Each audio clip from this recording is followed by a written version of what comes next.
Hello and welcome to another episode of Beer Man's Noble Beer Reviews. Today I have another beer from Funk Factory Brewing Company out of Madison, Wisconsin. This beer is called Faro, which is actually a style of beer, but that's what they named it. So I'm just going to go off the label on this because I'm not too much of an expert, or I'm not an expert on anything beer related, but I'm not too knowledgeable on Faro. But so it says this interpretation is inspired by the old methodology, and this is a blend of their Meerts, which is like their second runnings of Lambic, essentially, with several barrels of Metho Traditional beer. So it's kind of like the second running Lambic blended with a goose. It says it's dry and effervescent, example with no added sweetener or unfermented sugar. But what I was always told was a Faro was essentially a Lambic that was like back sweetened with Belgian candy sugar. So it says, as a nod to the contemporary approach to Faro, this beer was bottle conditioned using amber Belgian candy sugar. So I guess they added candy sugar, but it was only bottle conditioned and carbonated with it. It wasn't like back sweetened where it's still gonna, where the sweetness is still gonna be there. I think it's all fermented out probably, which makes sense because this is the regular Meerts. I think is like 4% or 4.2. This is 5. So, and yeah, I've only had, I don't even know, like 5 beers in this style in my life. I think. I think Cantillon makes one, it's just called Cantillon Faro. I think Dry Fontainen does one that's called like Winter something, and that's a Faro, but that's the only one they make, I think. And then any of the American Wild Ales producers generally don't make it because it's generally something that's done with blending with lambic type things. So this is a pretty rare style. Definitely, that's why I bought this, because I haven't had too many of these to begin with, and I wanted to see what their interpretation of it is. But apparently, the original style from this is not supposed to be sweet, so we'll see.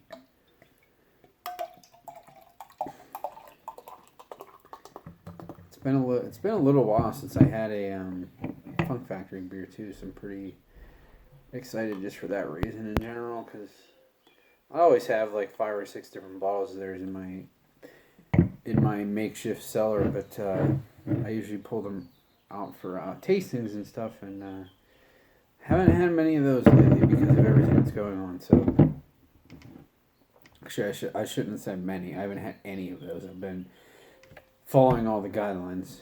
I don't want to mislead anybody there. So you can see it pours a nice darker peach skin color with a white head. There's a lot of bubbles coming up from the bottom. So it seems like it's pretty carbonated. It's interesting though. A lot of American Wild Ales usually, Lambics too, the head, like, it's really robust when you open it because it's very carbonated, but then it fizzes away so quickly. So it's really interesting that this is holding head retention.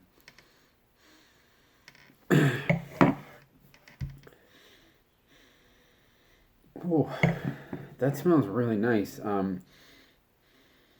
There's a lot of minerality in this. Definitely some like cheesy, sweaty funk, and there's something too that's reminding me of like cherry skin. Sometimes cherry can be like a little metallic, but not like. Usually, if it's coming from the cherries, you can tell that it's something from the cherries. It's not like a metallic off flavor that you get in a stout or something like that. Just that it's that faint hit of it. I'm getting that in this too.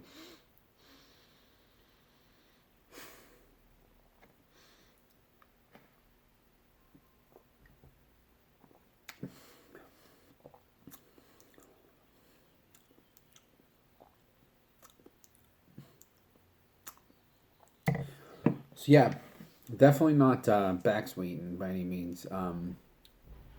It's not sweet. It's I would say it's fairly tart, but it's actually probably less sour than most of their stuff because most of their stuff is pretty, especially some of those Mirtz ones, the ones with the fruits that are particularly sour themselves, like blackberry, raspberry, and apricot. Those are very, very tart. This is not to that level, but it's definitely not sweet. And I guess so, it can be sweet and sour, like a Flanders, but that's not this.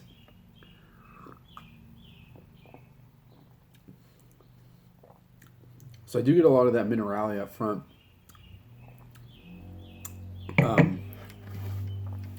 Some more of that like cherry skin flavor, but it's coming off as like actual cherry skins more than the metallic note that I got in the nose. And there's for sure some sort of peachy character as well.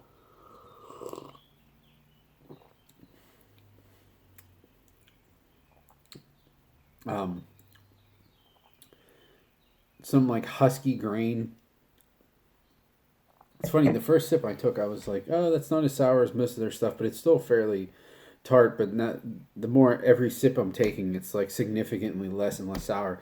And I get that your palate becomes accustomed to it, but it seemed happening very quickly with this. So maybe it wasn't really as tart as I initially thought. It's funny though, it smells like very, very musty and minerally, and it's not quite as much in the flavor.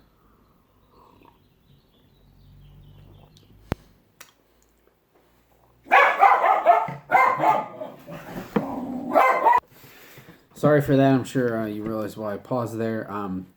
But I would say this is kind of right in between like their Mirtz, the plain Mirtz without fruit, of course, the Mirtz and the other things that they're trying to be more method traditional, like Lambic-esque things. It's definitely more complex than the Mirtz, and it has it's less acidity, more funk, more complex than the Mirtz, but not quite to the depth of the Three Winters of Wisconsin, I think it's called, which is their goose style. So it's kind of falling in between those two things.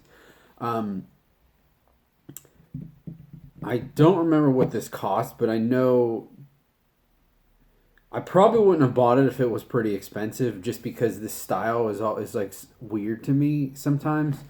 But I wanted to see what they could do with it, so that's why I got it. So I'm guessing this was $15 or less. And if that's the case, I would say even if it's $20 or less, which I'm pretty sure it is, because their stuff is all pretty reasonably priced, other than a couple of like the really crazy things that they do. I would for sure buy this again. It's not it's not insanely complex or unique, but it's just really, really good. There's no rough edges to it. Really easy to drink.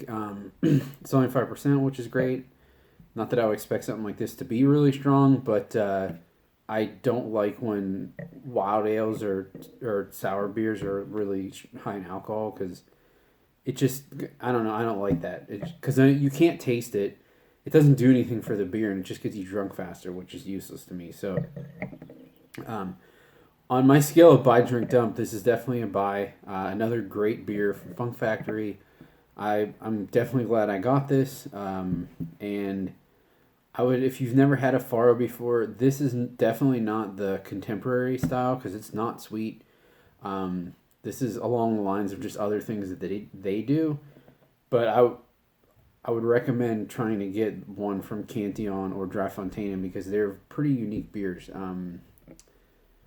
So if you haven't had one, definitely check it out. Or check this out too. It's really, really nice American wild ale. I think that's all I got in this one. Please like, comment, subscribe. Let me know what you think. And I look forward to doing the next one. Thanks.